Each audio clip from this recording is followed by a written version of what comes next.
नगे च सुरेन्द्रे च कौशिके पाद संस्पृशि निर्विशेष मनस्काय श्री वीरस्वामिने नमः।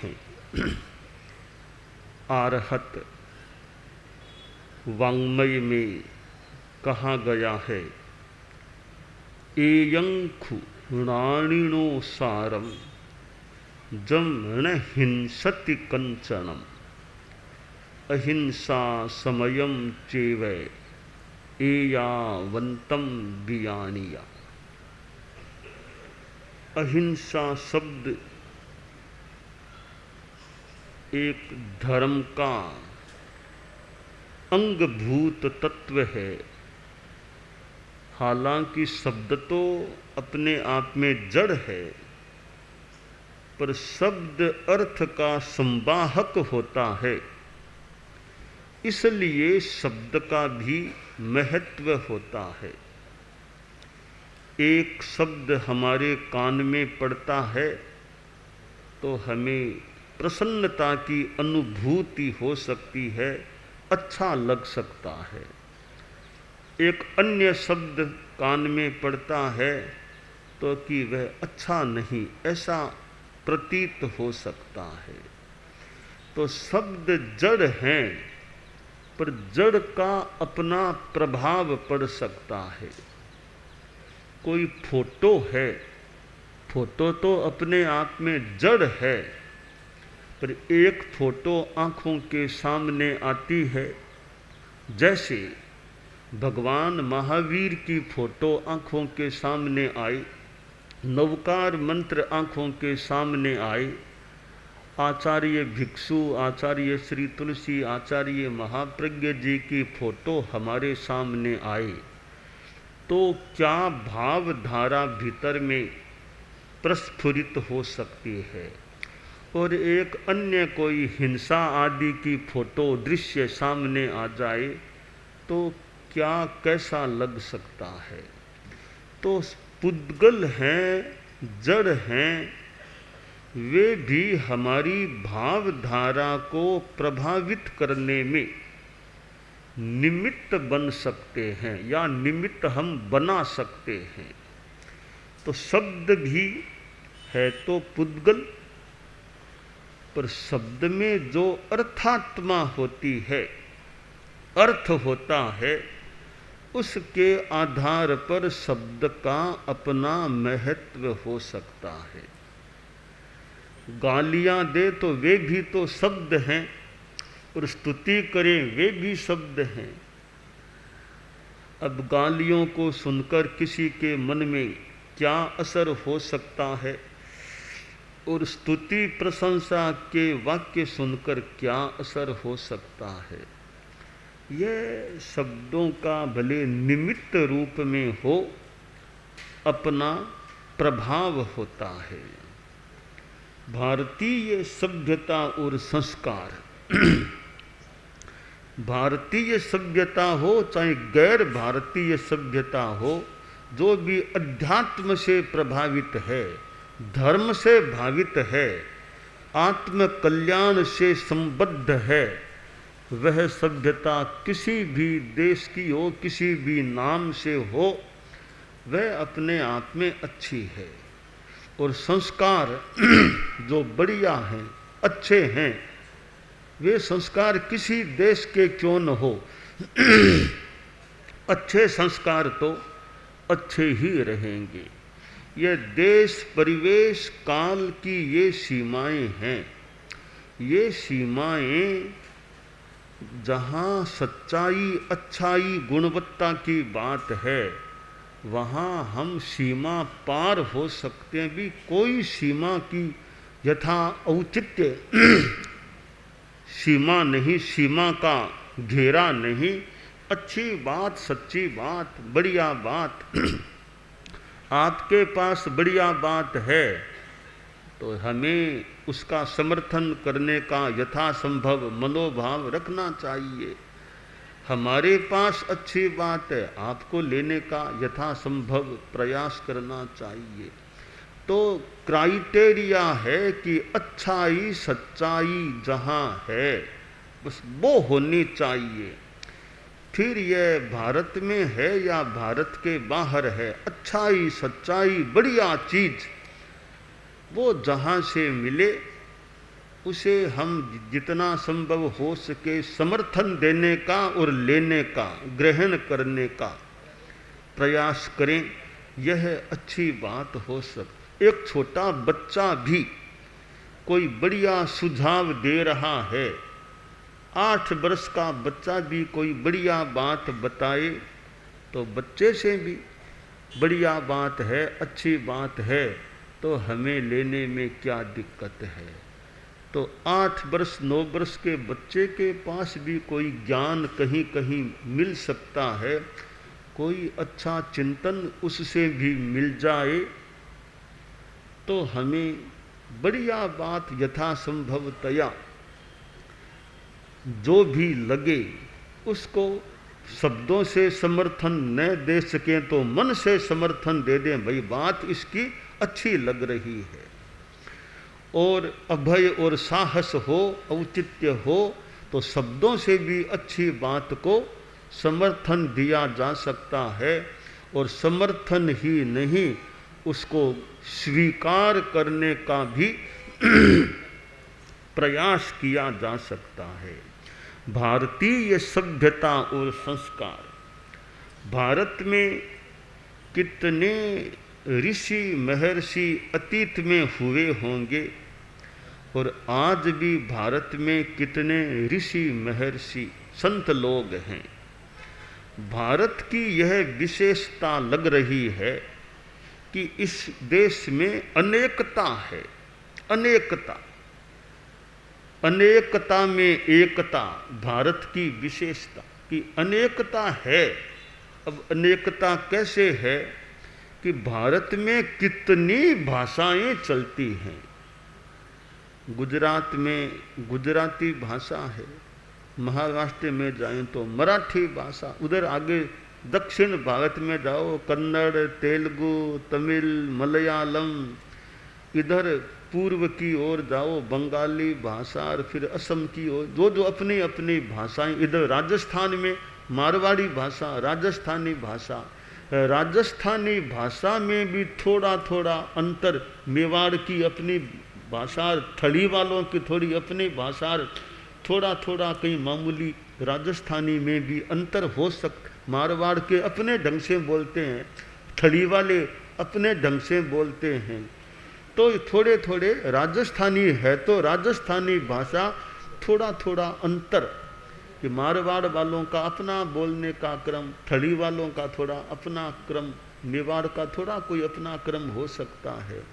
तो ये अपनी यानी भाषाएं भारत में कितनी, फिर संस्कृत भाषा पढ़ने वाले, संस्कृत जानने वाले संस्कृत बोल सकते हैं, कोई इधर अंग्रेजी बोल लें और कोई भाषा, तो एक भारत की ही अपनी कितनी प्रांतीय, और हिंदी भाषा तो एक हमारी है ही हिंदी भाषा। तो भारत में अनेक भाषा भाषी लोग मिल सकते हैं, भारत में अनेक भाषाएं चलती हैं, ये भाषा की विभिन्नता है। भारत में हम देखें कि पहनावा, वेशभूषा का भी कुछ अलग अलग वेशभूषा, अलग अलग प्रांतों की थोड़ी थोड़ी अलग अलग अपनी अपनी वेशभूषा हो सकती है। तो थोड़ा पहनावे का, वेश का भी अंतर हो सकता है। भारत में संप्रदाय भी कितने हैं, कितने धर्म संप्रदाय भारत में हैं। एक जैन शासन में भी अनेक संप्रदाय हैं। तो अलग अलग संप्रदायों को मानने वाले लोग भारत में मिल सकते हैं। जातियां भी कितनी है, गोत्र जातियां आदि कितनी हैं, ओसवाल, अग्रवाल, पोरवाल आदि आदि कई प्रकार की जातियां हो सकती हैं। तो यह भारत की अनेकता है। इस अनेकता में एकता यानी कि भाई सब भारतीय हैं सब, भले राजस्थानी है, गुजराती एक और कोई भारतीय शब्द है। यह भारतीयता की मानो एकता है कि भारत राष्ट्र एक, तो यह भारत राष्ट्र होना भी दुनिया का एक अंग है। भारत राष्ट्र संस्कृत में तो कहा गया अयम निज है परो वेति गणना लघु चेतसाम उदार चरितानांतु कि ये वसुधैव कुटुंबकम, कि भाई जहाँ संकीर्णता की विचारधारा हो तो यह मेरा यह तेरा, हालांकि सापेक्ष बात हो सकती है, कहीं मेरा तेरा भी उपयोगी हो जाए, पर कहा उदार चरित लोग वो सोचते हैं भाई पूरी धरती हमारा परिवार है, भारतीय है, गैर भारतीय है, मनुष्य है, प्राणी है, हम मान लो एक प्रकार का परिवार है। भारत में विदेशी लोग भी कितने रहते होंगे, देश भारत है पर बाहर के लोग भी कितने रहते होंगे, भारत के लोग बाहर कितने रहते होंगे। तो यह एक मानो अहिंसा की चीज है। यह जैन धर्म में भी जो अहिंसा की बात आई है, तो अनेक देशों के लोग एक साथ एक देश में रहते हैं, तो यहाँ भी मानो अहिंसा का तत्व काम कर रहा है। तो यह अहिंसा, मैत्री का भाव, यह अपने आप में एक विराट चीज है, विशिष्ट चीज है कि सबके प्रति हमारे मन में पवित्र अहिंसा की भावना रहे, मैत्री की भावना रहे, और इस मैत्री अहिंसा के आधार पर जनता सुख शांति में रह सकती है, हम शांति में रह सकते हैं। कहा गया हिंसा पशुयानि दुखानि, दुख हिंसा से पैदा होते हैं। अहिंसा में सुख है, हिंसा में दुख होता है। तो जो सुख का मार्ग है वह वास्तव में देखें तो संभवतः है अहिंसा का मार्ग है। अहिंसा की भावना रहे, कहीं मजबूरी में कुछ कठोरता कुछ करना पड़े तो पड़े, तो उसके भीतर भी लक्ष्य अहिंसा और शांति का रहे। तो यह अहिंसा धर्म है, संयम धर्म है और तप धर्म है।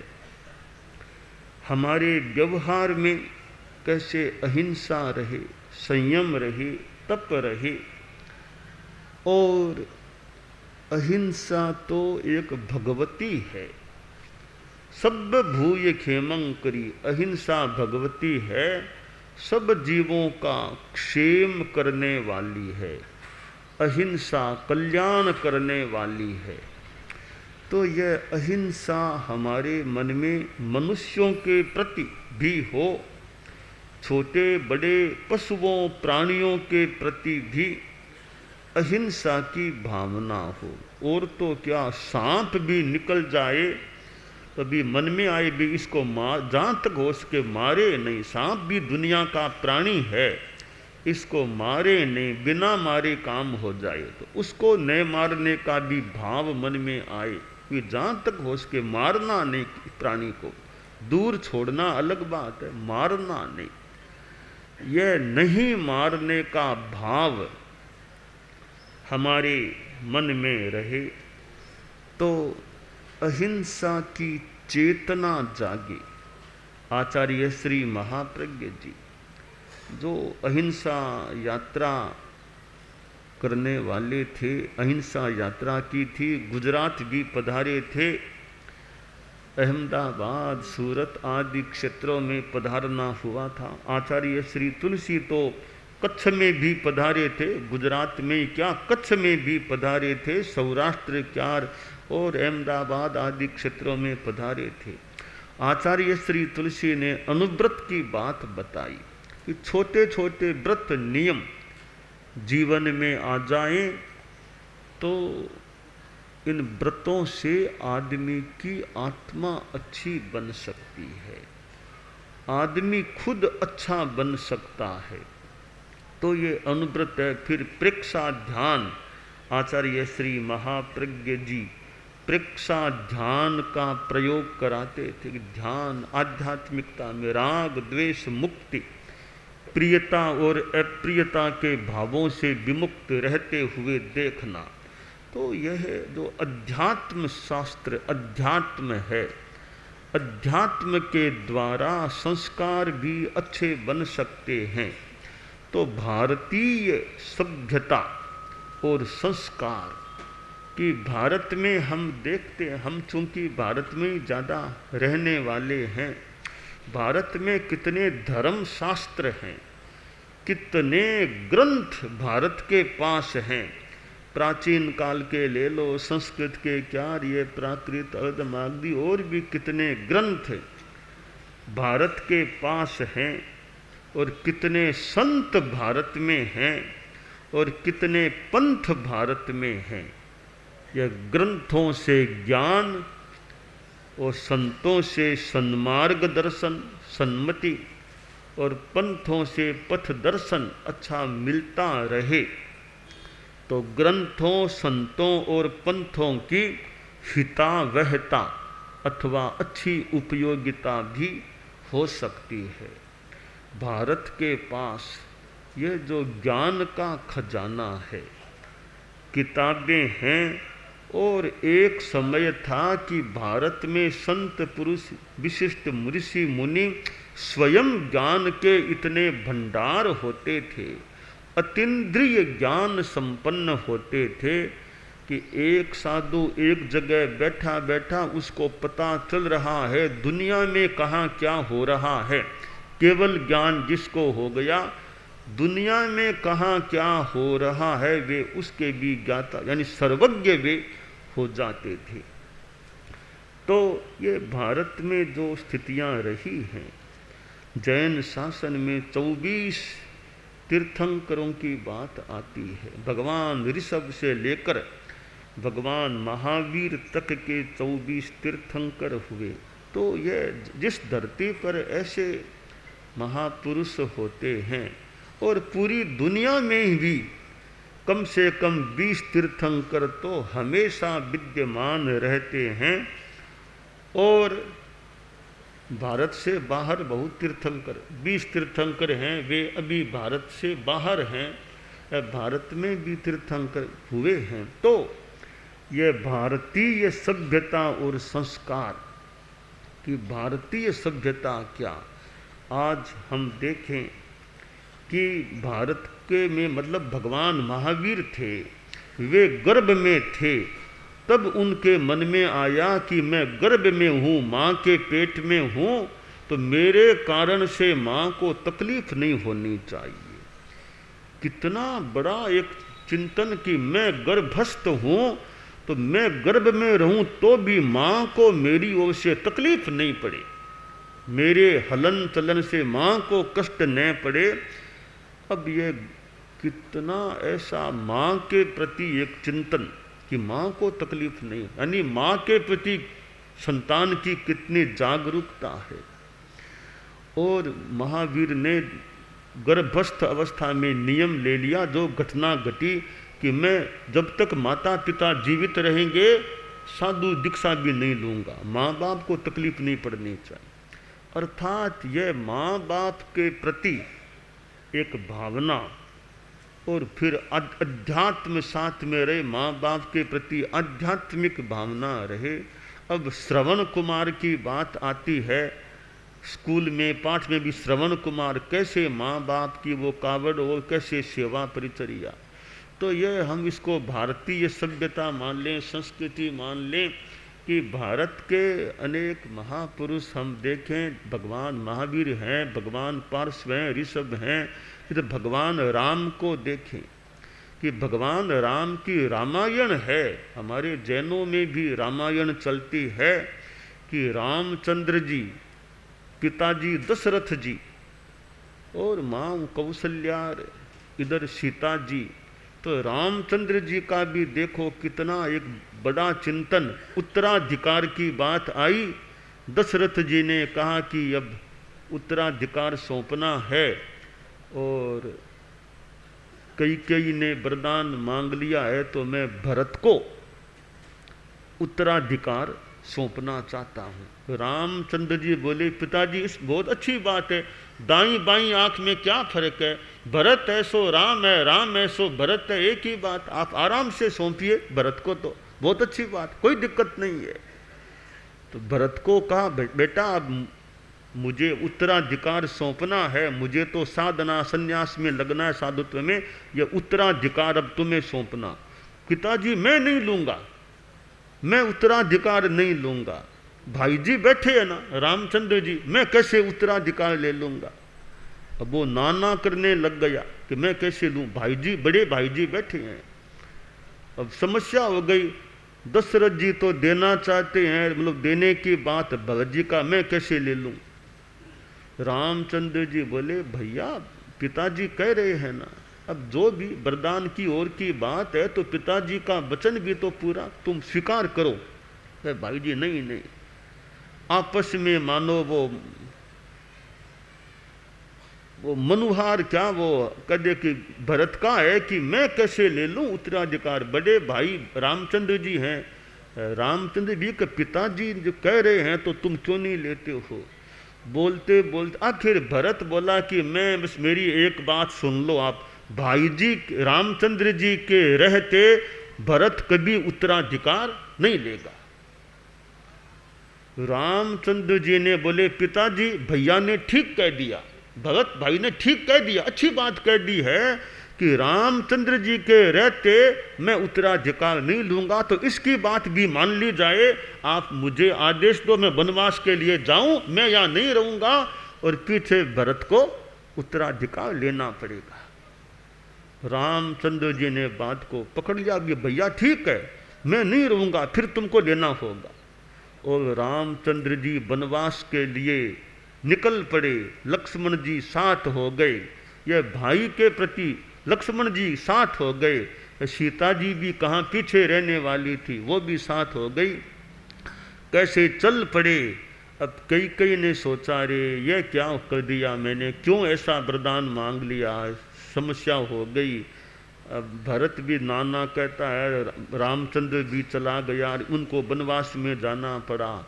आखिर कई और भरत पीछे गए रामचंद्र जी के जंगल, उधर जहाँ जा रहे थे, जाके कहा रामचंद्र जी वापिस चलो, वापिस आओ, अयोध्या आओ, राज्य संभल। रामचंद्र जी नहीं नहीं, भरत को थोड़ी बात हुई तो सीता जी कोई कहते हैं जल कलश लेकर आ गई, और रामचंद्र जी ने वहीं पर कहते हैं भरत का राज्याभिषेक कर दिया कि बस अयोध्या नरेश भूपाल, यानी अयोध्या भूपाल भरत है, बस मैंने कह दिया, अब जाओ काम संभालो।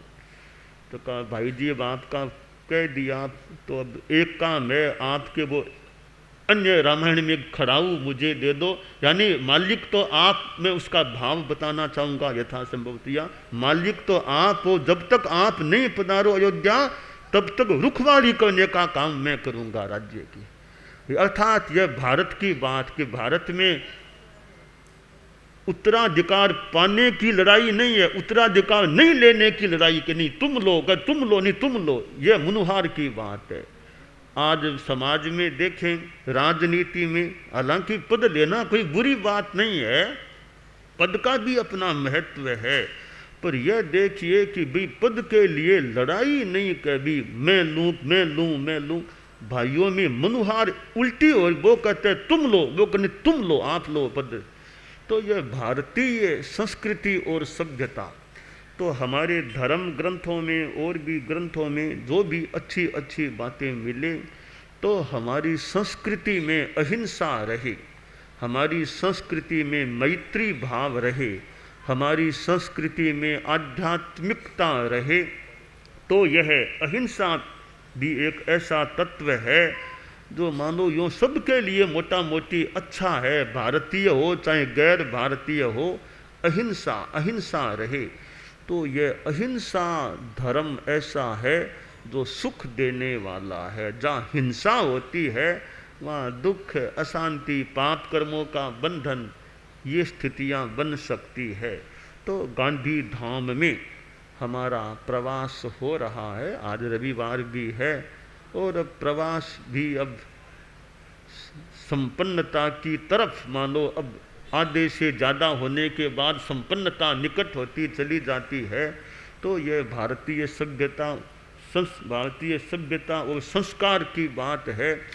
तो हम सब में अहिंसा के, नैतिकता के अच्छे संस्कार बने रहें और केवल नए भारतीयों में, पूरी दुनिया में अहिंसा के संस्कार, ईमानदारी के संस्कार, संयम के संस्कार बने रहें।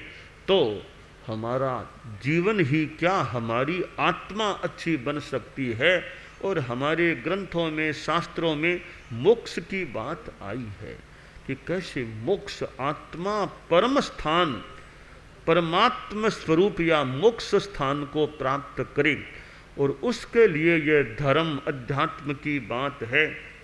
4 आश्रम की बात आती है, ब्रह्मचर्य आश्रम, गृहस्थ आश्रम, वानप्रस्थ आश्रम, संन्यास आश्रम। ये जीवन को 100 वर्षों का मान लें तो 25-25-25-25 संन्यास आश्रम की बात भी आई है, भी संन्यास धारण करें। तो ये भारत में हमें ऐसी बातें मिलती है। और अयोध्या में तो जो राज्य हुए हैं, जैन रामायण में जो आता है कि राज्य लोग कुछ समय राज्य संभालते, फिर संन्यास, साधुपना ले लेते, राज्य अपने बेटे को आमतौर से सौंप देते, जो भी। तो यह संन्यास की परंपरा है। तो हमें भारत में अनेक चीज़ें यूँ ग्रंथों को पढ़ने से प्राप्त हो सकती है। और यहाँ तक अयोध्या के राजाओं में तो यहाँ तक बात आती है कि एक अयोध्या का राजा नरेश, वो मस्तक में केश के कारण से वैराग्य, वहाँ रामायण में एक पद्य आता है, हिरण्य गर्भ नृप माथे धवलो केश देखी आलोच ए जमदूत विशेष। राजा हिरण्य गर्भ जो अयोध्या की राजाओं की परंपरा में एक राजा हुआ, कहते हैं एक धोला बाल आ गया, यानी केश, सफेद केश मस्तक में आ गया। उसको देख लिया, पता चल गया। तो अरे ये धोला बाल क्या है, यह जमदूत है, यह जमदूत आ गया है, धोला बाल आ गया है, अब मुझे सजग हो जाना है। तो कभी धोला बाल आना, एक घंटी बजना, भाई अलर्ट हो जाओ, घंटी बजा देना। जैसे वो वक्ताओं को टाइम दिया जाए, थोड़ा सा पहले घंटी बजा दे, यानी अलर्ट हो जाओ, अब टाइम पूरा होने वाले के रूप में। तो यह बच्चों के विद्यालय में घंटी बजा दी, अब इस कक्षाओं में या प्रार्थना में जाओ तो ये सफ़ेद केश आना भी कहा, मान लो एक घंटी बजना है। परंतु आजकल घंटी जल्दी बजती, ऐसा लगता है कि छोटी उम्र में ही थोड़े केस कभी कभी सफ़ेद आ जाते हैं, 50 भी नहीं आते होंगे, कोई बाल सफ़ेद आ गया तो घंटी जल्दी बज जाती है। इसलिए शायद लोग प्रभाव भी कम करते होंगे, घंटी जल्दी बज रही है। पर यह माथे में सफ़ेद केस तो एक हम बात मान ले, मूल बात है भाई कि जीवन में मोड़ भी आना चाहिए। भी इतना जीवन आ गया, हम और ज़्यादा धर्म की ओर आगे बढ़ूं या संन्यास आश्रम और क्या, भी इतना जीवन आने के बाद धर्म में, साधना में लग जाओ।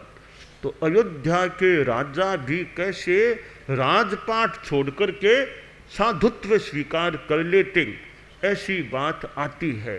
तो यह भारतीय सभ्यता और संस्कार की जो बात है, तो इसमें त्याग होना चाहिए। तेन त्यक्तेन भुंजी था, त्याग पूर्वक भोग, त्याग करो।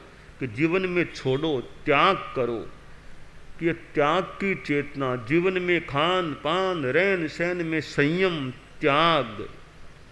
चीज़ें बहुत है खाने के लिए, पर त्याग, यह नहीं खाना, वो नहीं खाना, मुझे नॉन वेज नहीं खाना, वो नहीं, त्याग रखो। तो त्याग मानो भारत की एक संस्कृति कह दें, हमारी संतों की, ऋषियों की, धर्मों की संस्कृति। तो हमारे जीवन में यह अहिंसा, संयम, त्याग, तप, ऐसी बातें रहे, अच्छे संस्कार, धार्मिक संस्कार रहें, यह हमारे लिए काम्य है।